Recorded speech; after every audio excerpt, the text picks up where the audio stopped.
When I moved into the old apartment building, I was drawn to its historic charm and affordable rent. The building was nestled in a quiet neighborhood, and the residents seemed friendly enough.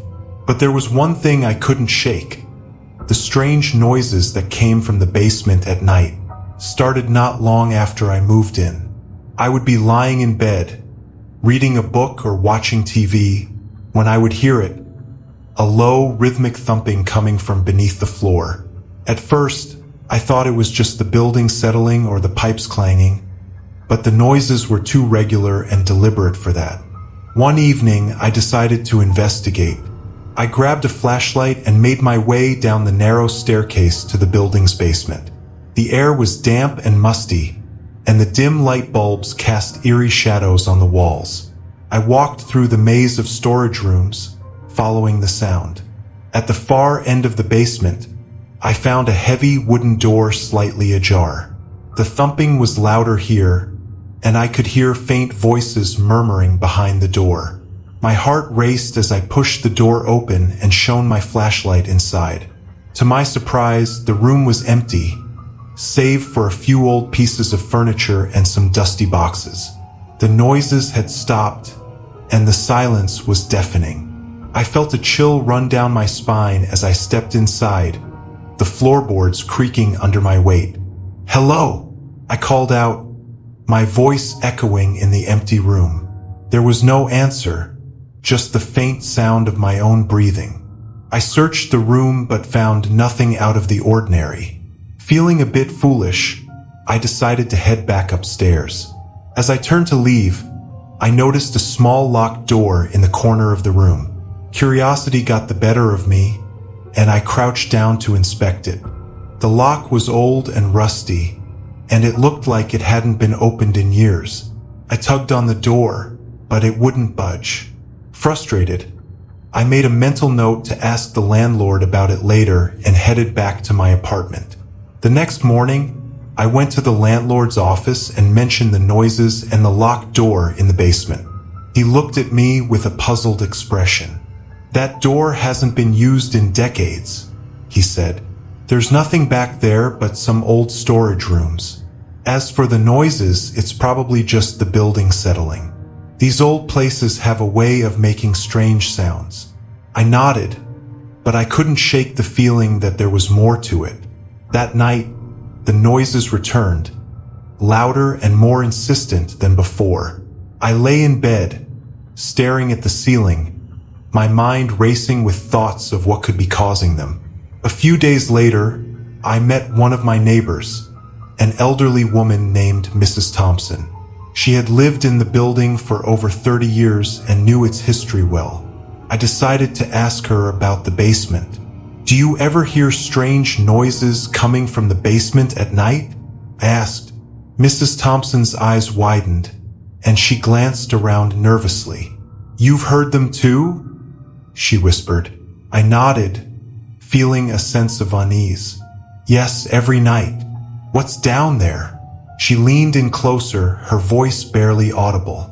"Years ago, there was a man who lived in the basement apartment.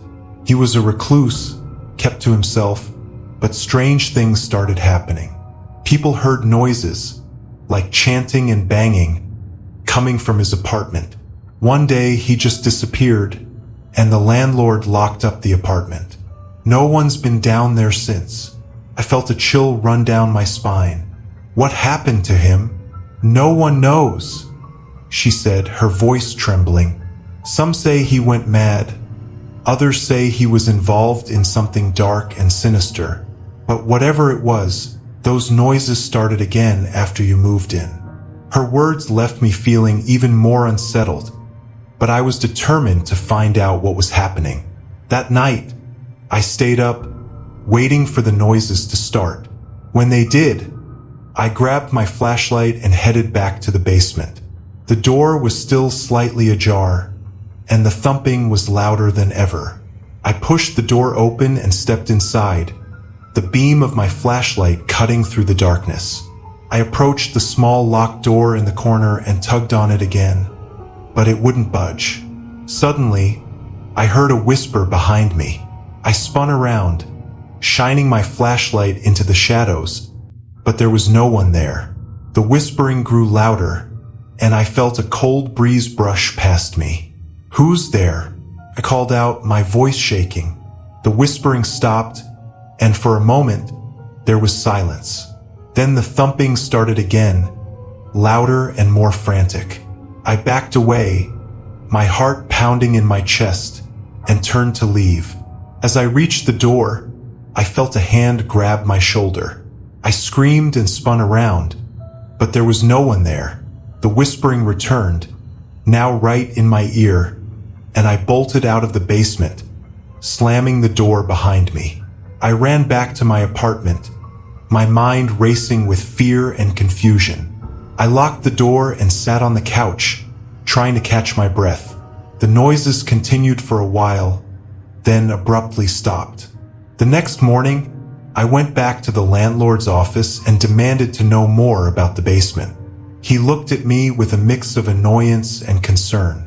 "Look, there's nothing down there," he said firmly. "It's just an old storage area. I don't know what you think you heard, but I assure you there's no one living down there." I left the office feeling frustrated and helpless. The landlord's dismissive attitude only made my fear grow. Determined to find answers, I decided to speak to more neighbors, hoping someone else had experienced the same things. That evening, I knocked on a few doors, but most of my neighbors either hadn't heard the noises or were too scared to talk about them. Finally, I met a young couple, Dan and Lisa, who had recently moved in. "We've heard the noises too," Dan said, his face pale. "It's been keeping us up at night." Lisa nodded, her eyes wide with fear. "We thought it was just us.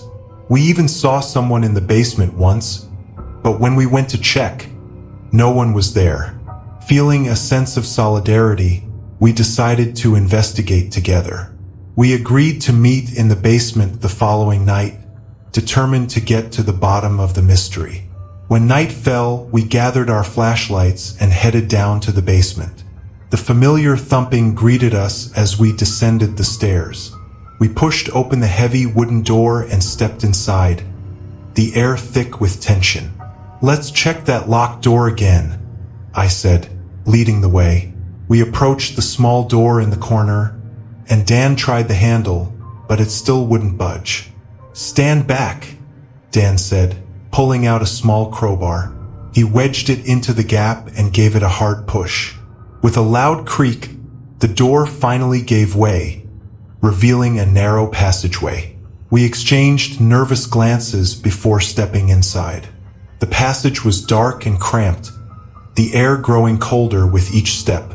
The thumping grew louder, reverberating through the walls. At the end of the passage, we found another door, slightly ajar. I pushed it open and we stepped into a small room. The sight before us made my blood run cold. The room was filled with strange symbols painted on the walls, and a circle of candles surrounded a makeshift altar. In the center of the altar was an old tattered book, its pages filled with incomprehensible writing. "What is this place?" Lisa whispered, her voice trembling. "I don't know," I replied, my heart pounding, "but I think it's time to leave." As we turned to go, the thumping suddenly stopped, replaced by a deep, guttural growl.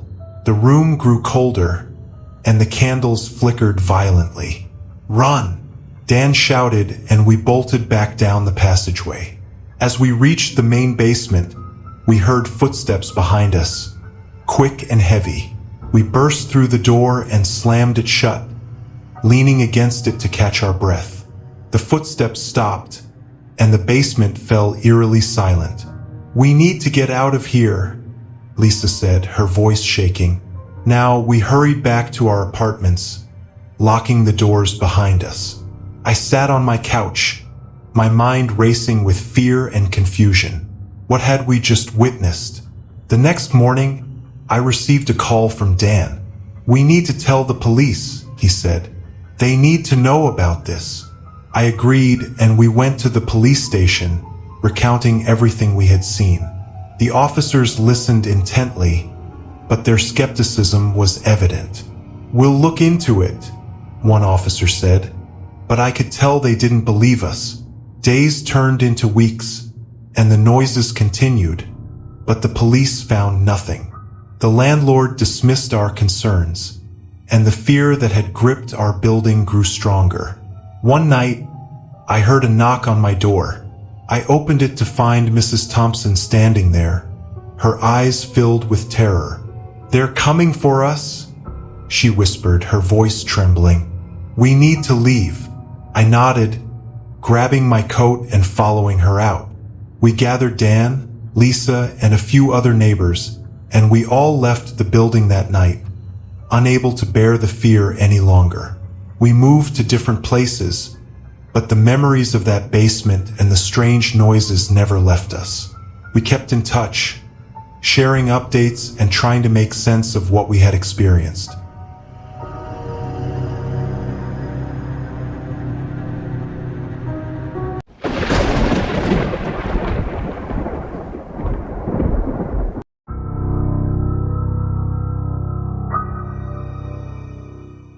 I was excited for a fresh start when I moved into my new apartment in the heart of the city. The building was modern, the neighbors seemed nice, and the location was perfect. But what I didn't know was that the night workers in the apartment next door would turn my dream home into a living nightmare. It all started a few months after I moved in. I worked a regular 9 to 5 job, so I was usually home by the evening, ready to unwind and relax. But one night, just as I was drifting off to sleep, I heard strange noises coming from the apartment next door. It sounded like heavy machinery and muffled conversations, which was odd considering the late hour. At first, I thought it was just some late-night renovations, but the noises continued night after night. Each time, they would start around midnight and go on until the early hours of the morning. The constant noise kept me awake, and I started feeling increasingly irritated and sleep-deprived. One evening, I decided to approach my neighbor and ask about the noise. I knocked on the door, and after a few moments, a man answered. He was tall and muscular, with a stern expression and a shaved head. "Hi, I'm your neighbor from next door," I began, trying to sound friendly. "I've been hearing some loud noises at night, and I was wondering if you could keep it down a bit." He stared at me for a moment before replying, "We're working." "Working on what?" I asked, genuinely curious. He didn't answer, just shrugged and said, "It's private. We'll try to keep it down." I nodded, feeling a bit uneasy but grateful for his cooperation. That night, the noise was slightly quieter, but it didn't stop completely. I tried to ignore it and focus on my work, but the lack of sleep was starting to take its toll. Over the next few weeks, the noises continued, and I began noticing other strange things. Large deliveries would arrive at odd hours, and people would come and go from the apartment, all looking serious and secretive. My curiosity grew, but so did my fear. One night, I decided to investigate further. I stayed up late, watching from my window as the night workers carried boxes and equipment into their apartment. I couldn't see much, but I noticed they were always careful not to draw attention to themselves. I tried to convince myself that it was none of my business, but the constant noise and strange activity were driving me insane. I talked to the building management and even called the police, but each time they found nothing out of the ordinary. It was as if my complaints were falling on deaf ears. One night, as I lay in bed, the noise grew louder and more persistent. It sounded like drilling and hammering, mixed with the occasional shout. My frustration reached its peak, and I decided to confront them once and for all. I stormed out of my apartment and pounded on their door. "Open up!" I shouted, my voice echoing through the hallway. "This has to stop." The door opened slightly, and the same man from before peered out at me. "What do you want?" he asked, his tone cold and unwelcoming. "This noise has to stop," I demanded. "I can't take it anymore." He stepped out into the hallway, closing the door behind him. "Listen," he said, his voice low and menacing. "We're just doing our job. You should mind your own business." I felt a surge of fear but stood my ground. "I'm not going anywhere until you explain what's going on in there." He leaned in closer, his eyes narrowing. "You really want to know? Fine. Come inside." I hesitated, every instinct screaming at me to run, but my curiosity got the better of me. I followed him into the apartment, my heart pounding in my chest. Inside, the apartment was a maze of equipment and machinery. Large metal tables were covered with tools, and the walls were lined with strange high-tech devices. A group of men and women worked silently, their faces stern and focused. "What is all this?" I asked, my voice trembling. "We're engineers," he said. "We work on classified projects. That's all you need to know." I looked around, feeling a mix of fear and awe. "But why at night?" "It's the only time we can work without interruptions," he replied. "Now you've seen enough. Go back to your apartment and leave us alone." I nodded, backing away towards the door. "All right, I'll leave you alone. Just try to keep it down." He watched me as I left, the door closing behind me with a heavy thud. I felt a sense of relief but also a lingering fear. The mystery of the night workers had been partially solved, but their presence still made me uneasy. The noise continued, but I tried to ignore it, focusing on my work and trying to maintain a semblance of normalcy. But the sense of unease never left me. Every night, as I lay in bed, I wondered what they were really working on and why they were so secretive. One evening, I came home to find a note slipped under my door. It was from the night workers, asking me to meet them in their apartment. My heart raced as I read the note, a mix of fear and curiosity overwhelming me. I hesitated but decided to go. I needed answers, and this was my chance to get them. I walked next door and knocked, my hands trembling. The door opened, and the man from before greeted me. "Come in," he said, stepping aside. I entered the apartment, my eyes scanning the room. The atmosphere was tense, and the night workers looked at me with a mix of suspicion and curiosity. "We need your help," the man said, his tone serious. "Help with what?" I asked, confused. He led me to a table covered with blueprints and diagrams. "We've been working on a project, but we need someone with your skills to complete it." I looked at the blueprints, my fear turning to fascination. "What kind of project?" He glanced around, ensuring no one else was listening. "It's a security system. We're developing it for high-profile clients, and we need your expertise to finalize the design." I felt a mix of fear and excitement. This was a chance to be part of something big, but the secrecy of the night work still bothered me. "Why all the secrecy?" I asked. He sighed. "Our clients demand discretion. We can't risk anyone finding out about this project until it's completed." I nodded, understanding the gravity of the situation. "All right, I'll help you, but you need to keep the noise down. It's been driving me crazy." He agreed, and I spent the next few weeks working with the night workers, helping them finalize their project. The noise continued, but now I understood its purpose. The sense of unease was still there, but it was tempered by a sense of accomplishment. When the project was finally completed, the night workers thanked me and promised to keep the noise to a minimum. The strange activity ceased, and I was finally able to get a good night's sleep. The experience left me with mixed feelings. I had been part of something important, but the fear and uncertainty had taken their toll. I learned to trust my instincts and to take action when something feels off. But I also realized that sometimes the truth can be just as unsettling as the mystery.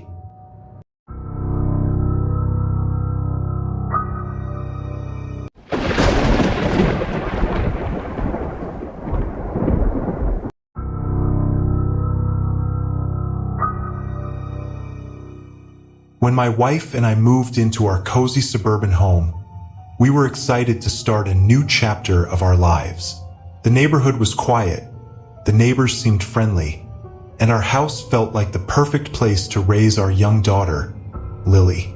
Little did we know, our sense of security would be shattered by a series of terrifying events involving a neighbor who watched us from the shadows. It all started on a cool autumn evening. I was in the kitchen washing dishes while Lily played in the living room. My wife, Emily, was upstairs putting away laundry. The sun had just set, casting shadows across the yard. I glanced out the window above the sink and saw a man standing on the sidewalk across the street, staring at our house. At first, I didn't think much of it. Maybe he was just taking a walk and happened to stop for a moment. But as the days went by, I noticed him more frequently. Every evening, around the same time, he would appear, standing there with his hands in his pockets, watching our house. "Have you noticed that guy across the street?" I asked Emily one evening as we sat down for dinner. "He's always staring at our house." Emily looked concerned. "No, I haven't seen him. Maybe he's just a neighbor curious about the new family." "Maybe," I said, trying to brush off my unease. But deep down, I felt something was wrong. As the weeks passed, the man's presence became more unsettling. He started showing up at odd hours, sometimes early in the morning or late at night. He never approached the house, but his constant watchfulness made me feel exposed and vulnerable. One night, I decided to confront him. I waited by the window, watching for him to appear. Sure enough, just as the sun dipped below the horizon, he showed up. I took a deep breath, grabbed my coat, and headed outside. "Hey!" I called out as I crossed the street. "Can I help you with something?" The man turned to face me, his expression blank and his eyes cold. "No, just taking a walk," he said, his voice low and monotone. "You've been watching my house," I said, trying to keep my voice steady. "Is there a reason for that?" He shrugged. "I'm just a curious neighbor," he said, looking right at me.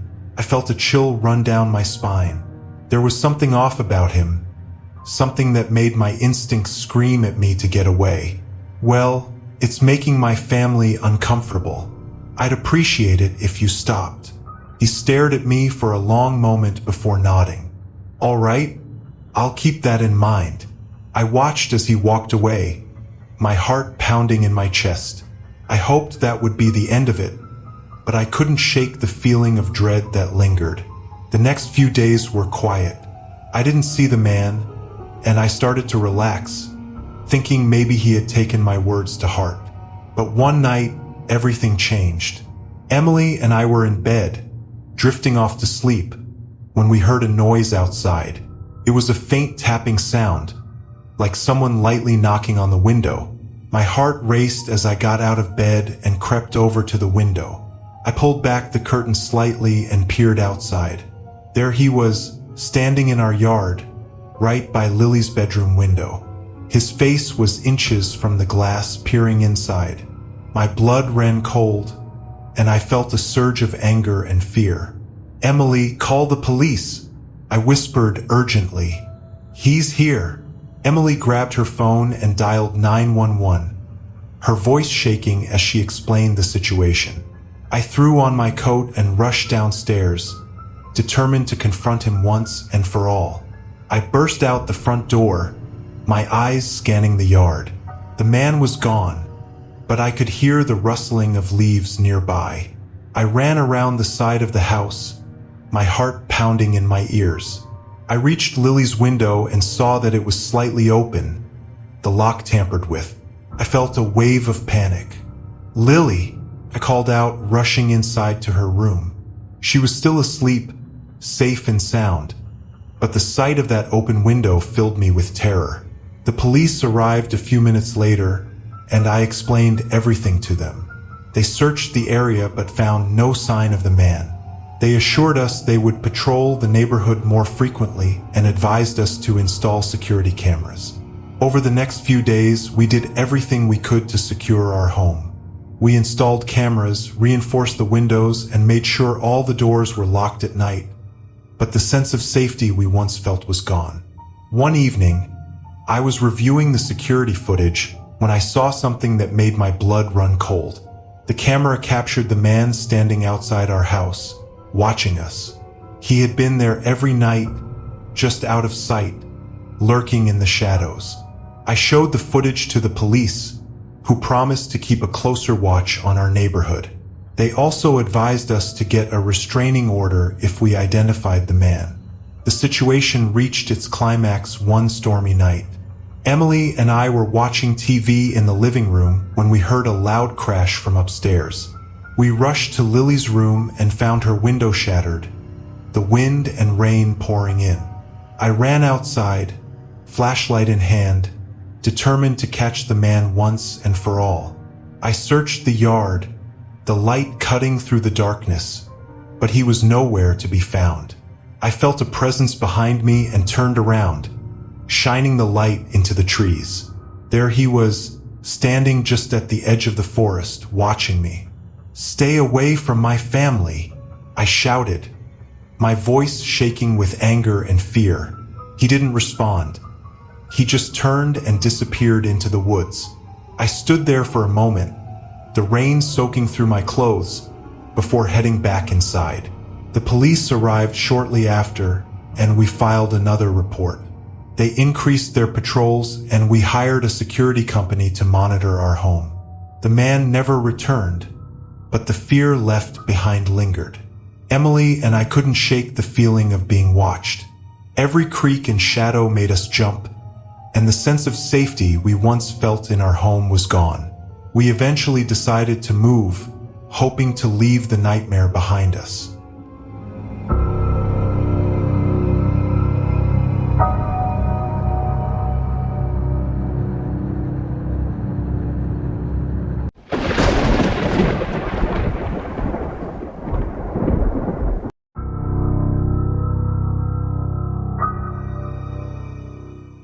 I always thought of my neighborhood as a peaceful, safe place to live. It was a quiet residential street with well-kept lawns and friendly neighbors who waved hello as they walked their dogs or mowed their lawns.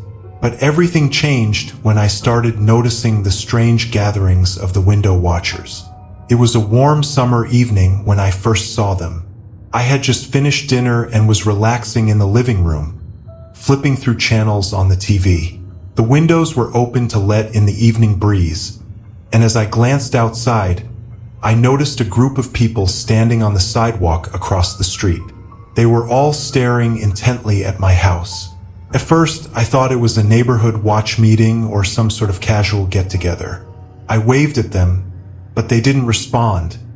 They just stood there silently watching. A chill ran down my spine, but I tried to brush it off. Over the next few nights, I saw the group again. They always gathered around the same time and always stood in the same spot, staring at my house. I began to feel uneasy. Who were these people and why were they watching me? One night, curiosity got the better of me. I decided to go outside and ask them directly. I grabbed my jacket and stepped out into the cool night air. As I approached the group, they turned their heads slightly to watch me but didn't say a word. "Hey," I said, trying to sound casual. "Is everything okay? You guys have been standing here every night, and it's starting to freak me out." One of them, a middle-aged man with a gray beard, stepped forward. "We're just keeping an eye on things," he said, his voice low and calm. "No need to worry." "Keeping an eye on what?" I asked, my heart racing.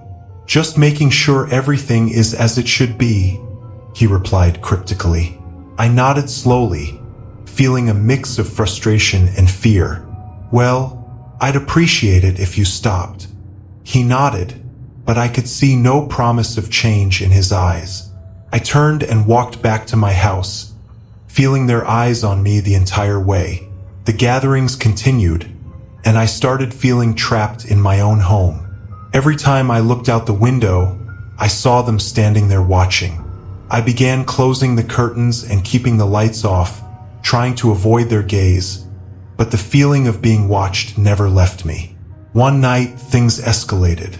I was reading a book in bed when I heard a soft tapping on the window.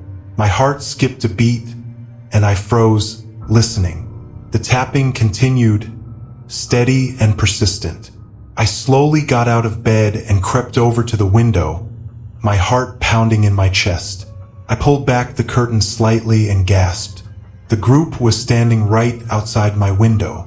Their eyes were wide and unblinking, staring directly at me.